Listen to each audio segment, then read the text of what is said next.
आज कोविडच्या बाबतीमध्ये अपडेट देण्यासाठी मी आपल्या सर्वांसमोर आलेलो आहे. आपल्याला माहीत आहे की नंदुरबार जिल्ह्यामध्ये सध्या कोविडचं जे पॉझिटिव्हिटी आहे ती 5% खाली आहे आणि 350 जवळपास ॲक्टिव्ह रुग्णसंख्या जिल्ह्यामध्ये आहे आणि जवळपास आपल्याकडचा जो गावांमध्ये बऱ्यापैकी कोविडचं जे काही पर्सेंटेज आहे ते आता नियंत्रणात आलेलं आहे आणि त्याच्या अनुषंगाने राज्य शासनाने काही ऑर्डर्स निर्गमित केल्यात. त्या संबंधित एक व्यवस्थित स्पष्टीकरण आणि एक माहिती सर्व जिल्हावासियांना मिळावी त्याचा एक ओव्हरऑल ऑर्डर्स आम्ही ड्राफ्ट केलेले आहेत आणि त्या सोमवारपासून इम्प्लिमेंट होऊन ते सुरू होतील. तर सर्वात पहिली गोष्ट मित्रांनो की ह्या ऑर्डर्समध्ये बऱ्याचशा गोष्टींना आता आपण सूट देतो आहोत. त्याच्यामध्ये सलून्स असतील किंवा जिम असेल किंवा इतर सर्वच्या सेवा आहेत त्याच्यामध्ये सूट मिळेल. परंतु आपल्याला जो अनुभव सध्या सेकंड वेव्हमध्ये आला की जास्त गर्दी जेव्हा होते आणि जास्त गर्दी झाल्यानंतर जेव्हा कोविडचा उद्रेक होतो आणि ज्या उद्रेकमुळे जर आपल्या केसेसची जी संख्या आहे पॉझिटिव्हिटीची संख्या म्हणजे ह्या पूर्ण ऑर्डर्समध्ये 2 पॅरामीटर्सवर महत्त्वाचं लक्ष आपल्याला द्यायचं आहे. एक म्हणजे एकूण टेस्टपैकी पॉझिटिव्ह किती येतात. तर सुदैवाने आपण 5% आत पॉझिटिव्हिटीमध्ये आहोत आणि ऑक्सिजन बेड ऑक्युपन्सी किती आहे. तर गव्हर्नमेंट पोर्टलवरती सध्या 29% दिसत आहेत. आपल्या पोर्टलवरती कमी आहे, 25%पेक्षा कमी आहे. थोडंसं अपडेशन बाकी आहे. परंतु जरी आपण त्याच्यानुसार आपण सेकंड याच्यामध्ये येत असतो क्लासमध्ये, पण ओव्हरऑल फर्स्ट आणि सेकंडमध्ये सर्वच रिलॅक्सेशन्स ह्या दिलेल्या आहेत. थोडंसं फक्त काही रिस्ट्रिक्शन आहे. तर सोमवारपासून जेवढ्याही अत्यावश्यक सेवेच्या संबंधित आस्थापना आहेत किंवा इतर दुकाने आहेत हे पूर्ण वेळ नेहमी सुरू राहतील. वेळेचं बंधन त्यांना राहणार नाही. शनिवार असो रविवार असो सर्वच्या सर्व दुकानं नंदुरबार जिल्ह्यातली हे पूर्ण वेळ सुरू राहतील. टायमिंगचा रिस्ट्रिक्शन राहणार नाही. परंतु जे रेस्टॉरंट्स आहेत किंवा लग्न समारंभ आहे किंवा व्यायामशाळा आहे, ब्युटी पार्लर आहे, स्पा आहेत, अशा ठिकाणी आपण थोडेसे रिस्ट्रिक्शन्स आपण घातलेले आहेत. त्याच्यामध्ये महत्त्वाचं म्हणजे रेस्टॉरंट्सची कॅपॅसिटी जेवढी आहे रेस्टॉरंट पण सुरू राहतील, पार्सल सेवा पण सुरू राहील. परंतु रेस्टॉरंटची जेवढी कॅपॅसिटी सिटिंग आहे त्याचे फक्त 50% कॅपॅसिटीमध्ये लोक बसतील. तसेच लग्नामध्ये 100च्या वरती गर्दी राहणार नाही. मंगल कार्यालयात लग्न करू शकतात, मोठ्या हॉलमध्ये करू शकतात, पण कृपया करून लग्नातली जी कॅपॅसिटीची जी मर्यादा आहे ती आपण बाळगावी. हा एक भाग. त्यासोबत जेवढ्याही बैठका असतील, मीटिंग्स असतील ह्या फक्त 50% कॅपॅसिटीमध्ये राहील. स्पा, वेलनेस सेंटर, दुकाने, ब्युटी पार्लर हे सुद्धा 50% क्षमतेनुसार राहतील. परंतु सर्वात महत्त्वाचा जो कॅच पॉईंट आहे तो हा आहे की जर उद्या परत कोविड वाढला, उद्या जर परत पॉझिटिव्हिटी वाढली, उद्या जर परत ऑक्सिजन बेड्स कमी झाले तर अजून जास्त रिस्ट्रिक्शन्स येतील. तर ह्या ज्या ऑर्डर्स आहेत या तर आम्ही आपल्याला पाठवूच. परंतु माझी नागरिकांना परत विनंती आहे, 2 गोष्टीवरती आपल्याला फार फोकस करायचा आहे. ते म्हणजे सर्व व्यावसायिक, दुकानदार, स्पावाले, सलून, जिमवाले जर आपल्याला आपल्या आस्थापना ह्या नियमित चालू ठेवायच्या असतील, नियमित आपल्याला हे सर्व दुकानं पूर्ण वेळ ओपन ठेवायचे असेल तर जशी प्रशासन म्हणून आमची जबाबदारी आहे की 45च्या वरचे सर्व लोकांचं लसीकरण झालं पाहिजे, तशी ती आपली पण जबाबदारी आहे.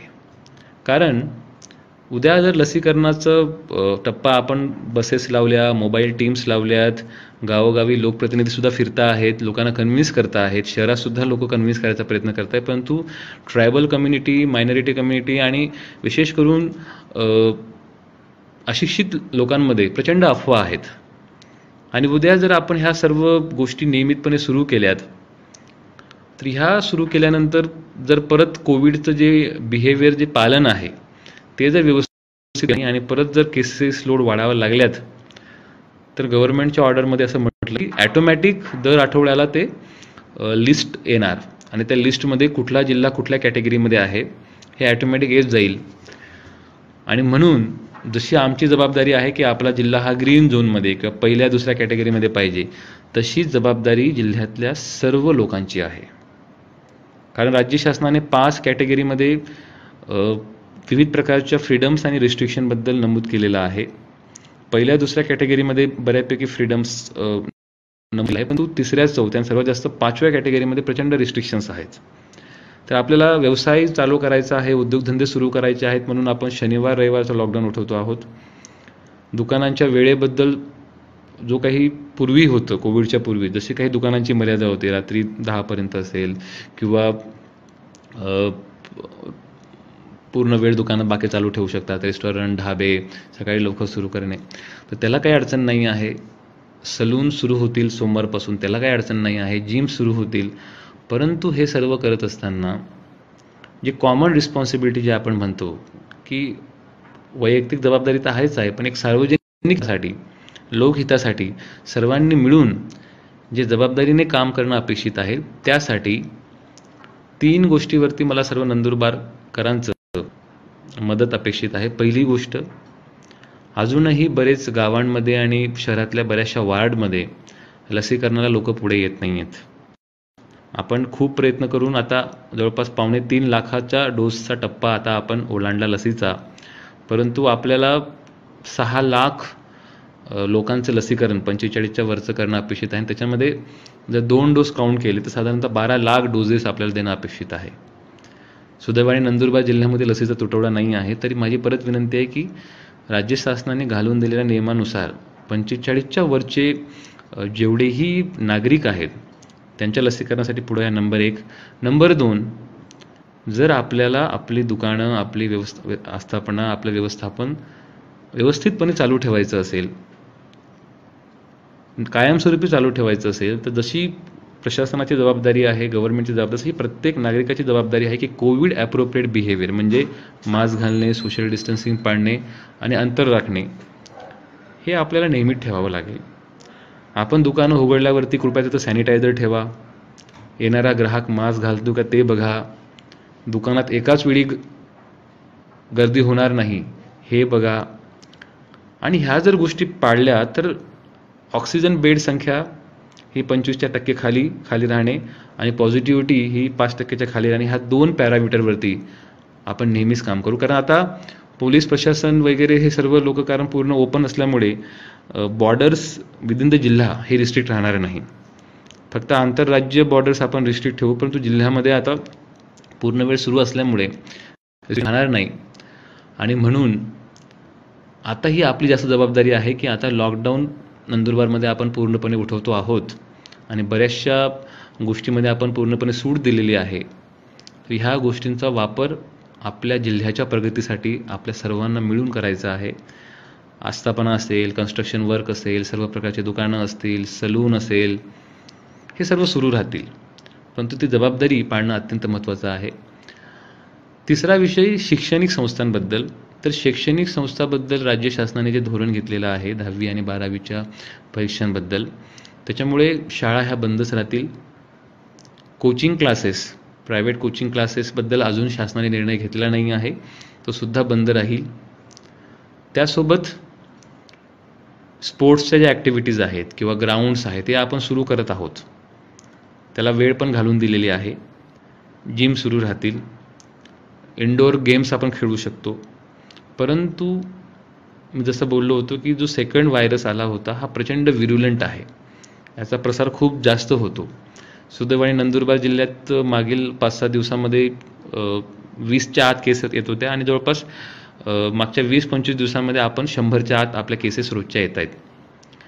तर ह्यासाठी सर्व नागरिकांनी आणि प्रशासनाने खूप मेहनत केली, खूप काम केलं आणि सर्वांनी सहकार्य केलं. जिल्हाधिकारी म्हणून मला सर्वांकडून ही अपेक्षा आहे की लॉकडाऊन जेव्हा रिलॅक्स होतो आहोत तर जबाबदारी फक्त पोलिसांची आहे किंवा डॉक्टरांची आहे किंवा नर्सेसची आहे असं न म्हणता गावातले सर्व तरुण, उद्योजक, युवा मंडळ सर्वांची जबाबदारी आहे की आपला जिल्हा जर ग्रीन झोनमध्ये ठेवायचा असेल तर आपलं गाव हे कोरोनामुक्त पाहिजे, लसीकरणयुक्त पाहिजे, आपला वार्ड जे आहे ते कोरोनामुक्त पाहिजे, लसीकरणयुक्त पाहिजे. कारण प्रल्हाद भावसार जे म्हणतात एकदम बरोबर आहे की जेव्हा मोर लिबर्टी दिली जाते तेव्हा मोर रिस्पॉन्सिबिलिटी पाहिजे. आणि आता ही खरी परीक्षा आहे. लॉकडाऊन असताना केसेस कमी झाल्या ही चांगली गोष्ट आहे आणि ते होणारच होतं.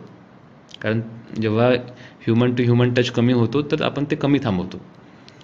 परंतु आता जेव्हा आपण हे सर्व ओपन करू तर लग्नाची निर्बंध, अंत्यविधीवर करायची निर्बंध संख्या ही कृपया बाळगा. ह्या कोविडमध्ये बऱ्याचशा लोकांचे प्राण गेले. आपण बेड्स देऊ शकलो, ऑक्सिजन देऊ शकलो, परंतु इम्युनिटी जर चांगली नसेल किंवा शेवटच्या स्टेजला जर लोक ॲडमिट होत असतील तर बऱ्याचदा डॉक्टरांचा सुद्धा नाईलाज असतो. तर या सर्व गोष्टींचं जर आपण मला वाटतं पालन केलात तर आपल्या जिल्ह्यामधल्या टेस्टिंग वाढवणे किंवा ॲम्ब्युलन्स आणणे किंवा ह्या सर्व गोष्टी आम्ही करू शकतो. परंतु सुज्ञ नागरिकांनी स्वतःवरती काही निर्बंध घातले की आवश्यक तेवढाच वेळ मी दुकानात थांबेल, अनावश्यक गर्दी करणार नाही, गॅदरिंग करणार नाही, विशेष करून सोशल गॅदरिंग, पॉलिटिकल गॅदरिंग, लग्नाच्या गॅदरिंग्स किंवा मयत अंत्यविधीच्या गॅदरिंग्स ह्या 4-5 गोष्टी अत्यंत धोकादायक आहेत.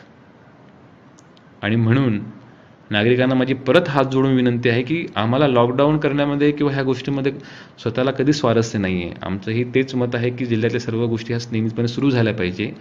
परंतु जर परत केसेसच्या संख्या वाढल्या, पॉझिटिव्हिटी संख्या वाढल्या तर ऑर्डरमध्येच नमूद आहे दर आठवड्याला कुठला जिल्हा कुठल्या झोनमध्ये आहे गव्हर्नमेंट डिक्लेअर करेल फ्रायडेला. आणि म्हणून नागरिकांनी कृपया जास्तीत जास्त लसीकरण करा, कोविड ॲप्रोप्रिएट बिहेवियर पाळा, दुकानात बिहेवियर पाळा. प्रत्येकाचा उद्योगधंदा सुरू झाला पाहिजे ह्याच आपण सर्व मताचे आहोत. परंतु यासाठी जेव्हा फ्रीडम लिबरेटी आहे तर आपल्याला अजून जबाबदारीने वागणं